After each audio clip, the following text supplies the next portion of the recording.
Alrighty, if you can't tell, kind of looks like Silent Hill out here. Yeah, I just got news that 2 of the larger wildfires are merging. So yeah, gonna replace the oil pan because kind of need an escape plan.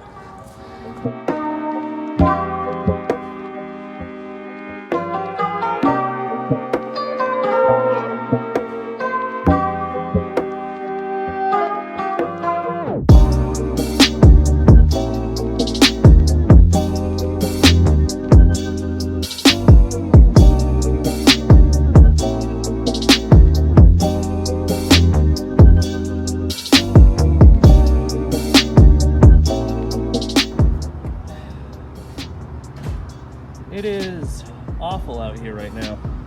Now, of course, because it's my Volkswagen, I'm gonna have to fight that last bolt to get it off.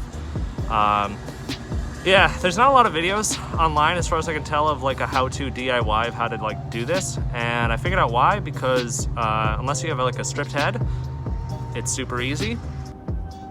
All right, looks like a total success. Turns out I just didn't have the head of the bolt cleaned out enough. So I'm gonna go ahead and wipe all this down. Look, semi-gross engine internals.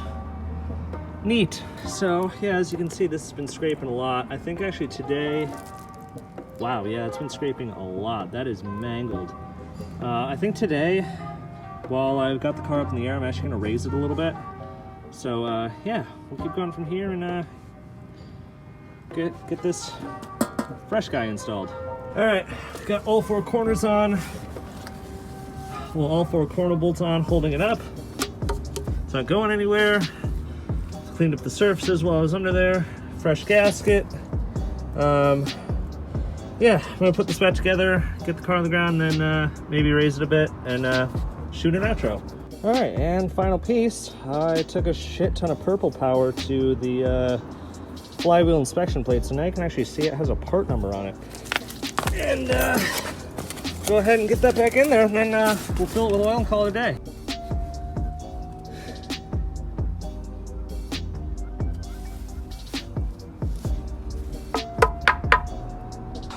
So there you go.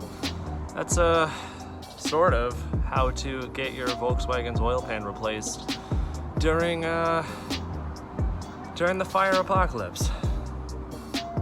Hope you enjoyed this.